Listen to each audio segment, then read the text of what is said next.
Hello बच्चों, मैं रंजना मालविया आपको मंजरी पुस्तक से, ये आपकी पुस्तक है। मंजरी पुस्तक से पार्ट 2 आज शुरू करेंगे। उससे पहले मैं आपको कुछ टाइम टेबल के अनुसार बता दूँ, कुछ विषय सूची बता दे रही हूँ। आप पिछली कक्षा में बहुत परेशान हुए थे। ये आपके पाठ में पेज नंबर 10 पर दिया हुआ है। पहले आपके मंजरी पुस्तक से है, पाठ के सारे टॉपिक के नाम, जितने भी पाठ हैं उसके नाम दिए हैं। फिर अनिवार्य संस्कृत दिया है, तो अनिवार्य संस्कृत को हर 4 पाठ के बाद हम अनिवार्य संस्कृत शुरू करेंगे। पहले आपको 4 पाठ तक मंजरी से ही पढ़ाएंगे। तो चलिए शुरू करते हैं पाठ 2। और व्याकरण के लिए महान व्यक्तित्व के बारे में मंजरी में ही अनिवार्य संस्कृत दिया हुआ है। फिर व्याकरण सृष्टि और महान व्यक्तित्व। तो व्याकरण सृष्टि और महान व्यक्तित्व अभी शुरू नहीं करेंगे, अभी हम तक से ही पढ़ाएंगे। तो अब शुरू करते हैं राजधर्म। बच्चों, इस पाठ में लेखक ने हमें यह समझाने की कोशिश की है कि जिस प्रकार घर का मुखिया राज्य का मुखिया कार्य करता है, वही रिजल्ट आगे उसकी संतान या राजा है तो उसकी प्रजा भुगतती है। महात्मा बुद्ध जी के बारे में इसमें बताया है। चलिए थोड़ा सा महात्मा बुद्ध जी के बारे में आपको बता दूं।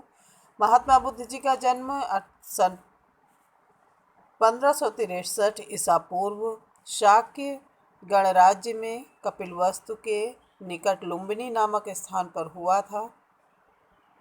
जातक कथाओं में बोधिसत्व के नाम से विभिन्न रूपों में उनके पूर्व कर जन्मों का उल्लेख किया गया है। प्रस्तुत पाठ राजधर्म में ऐसी ही एक जातक कथा दी जा रही है। इस कथा में बताया गया है कि किसी राज्य का राजा जैसा आचरण करता है, उसका प्रभाव उस राज्य की प्रजा के साथ संपूर्ण पर्यावरण पर भी पड़ता है।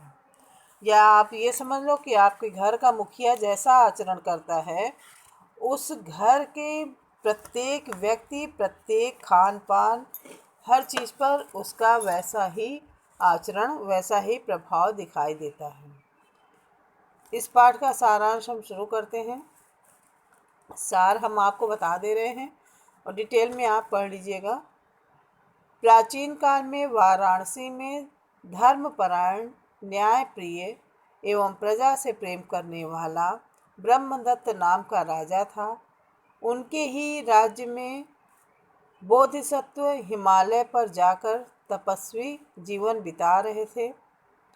राजा न्यायप्रिय एवं विवेकी था, अतः वह चाहता था कि वह अपने दोषों को जाने, परंतु राजा के सारे कर्मचारी एवं नागरिक केवल उसके गुणों की ही प्रशंसा करते थे, यानी उनके गुणों का ही बखान करते थे।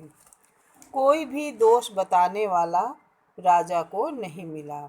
राजा ने गुप्त रूप से भ्रमण करने पर भी केवल अपना गुण ही सुना।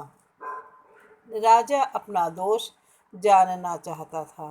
वह हिमालय में बोधिसत्व के आश्रम पहुंचा, उन्हें प्रणाम करके एक ओर बैठ गया। राजा को बोधिसत्व ने खाने के लिए गोंदे दिए, जो बहुत स्वादिष्ट थे। राजा ने गोंदे की मिठास का रहस्य जानना चाहा, तो बोधिसत्व ने कहा कि जब राजा धर्मात्मा होता है तो प्रत्येक वस्तु में मिठास एवं सरसता होती है। यदि अधार्मिक होता है तो कड़वाहट और नीरसता होती है। राजा को बोधिसत्व की इन बातों पर विश्वास नहीं हुआ और वह इसका सच पता करने के लिए राज्य लौटा और आने पर उसने अपने जनता के साथ अन्याय और अधार्मिक रूप से व्यवहार करना शुरू कर दिया। राजा के अधर्मी और अन्याय होने पर तेल, मधु, शक्कर तथा जंगल के फल फूल सभी कड़वे और स्वादहीन हो गए। राजा कुछ समय ऐसे ही कार्य करते हुए समय बिताया और फिर बोधिसत्व के आश्रम में पहुंचा और उन्हें प्रणाम करके बैठ गया। बोधिसत्व ने फिर पके गोंदे दिए। राजा को ये गोंदे बड़े कड़वे लगे। राजा ने गोंदे, महाराज यह तो बहुत कड़वे हैं। बुद्ध जी ने कहा कि राजा अवश्य ही अधार्मिक और अन्यायी होगा। राजा के अधार्मिक और अन्यायी होने पर जंगल के सारे फल फूल कड़वे, नीरस हो गए हैं और स्वाद रहित हो गए हैं। राजा के और जिज्ञासा का बोधिसत्व ने कहा कि गायों के नदी तैरते समय बैल यानी नेता यदि टेढ़ा हो जाता है तो नेता के टेढ़े जाने के कारण सभी गायें टेढ़ी हो जाती हैं और मार्ग से भटक जाती हैं। इस प्रकार मनुष्य में भी जो श्रेष्ठ होता है वह नेता माना जाता है। यदि वह टेढ़े मार्ग से जाता है, अधर्म करता है, तो सारी प्रजा कुमार्ग पर चलती है और अधर्म करने लगती है।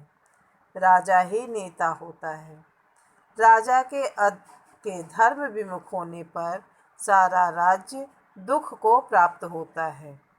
गायों के नदी पार करते समय यदि बैल सीधा जाता है तो नेता के सीधा जाने के कारण सभी सीधी जाती हैं और नदी पार कर जाती हैं। इसी प्रकार मनुष्य में जो श्रेष्ठ माना जाता है वही नेता माना जाता है। यदि वह धर्म का अनुसरण करता है तो शेष प्रजा भी धर्म का मार्ग अपनाती है। राजा के धार्मिक होने पर सारा राष्ट्र सुख को प्राप्त करता है। बोधिसत्व से यह शिक्षा प्राप्त कर राजा ने अपना राजा होना प्रकट किया और विनय पूर्वक बोला, प्रभु, मैं ही पहले गोंदों को मीठा कर फिर कड़वा किया है। अब फिर उन्हें मीठा करूँगा और कभी उन्हें कड़वा नहीं होने दूंगा। यही मेरा संकल्प और व्रत है। बोधिसत्व को प्रणाम कर वह राजधानी लौट आया और फिर से न्याय और धर्म पूर्वक राज्य करने लगा। उसका राज्य फिर धन्य धान्य से भर गया। बच्चों, इस पाठ से हमें यह शिक्षा मिलती है कि धर्म से सुख शांति और अधर्म से अन्याय से अशांति मिलती है। अगर हम धर्म से कार्य करेंगे तो हमें सुख और शांति मिलेगी और अधर्म तथा न्याय से कार्य करेंगे तो हमारा मन हमेशा विचलित रहेगा, कभी शांत नहीं हो पाएगा। बच्चों, आज के वीडियो में बस इतना ही। नेक्स्ट वीडियो में मैं आपको अभ्यास का कार्य कराऊंगी। तब तक के लिए शुभ हो।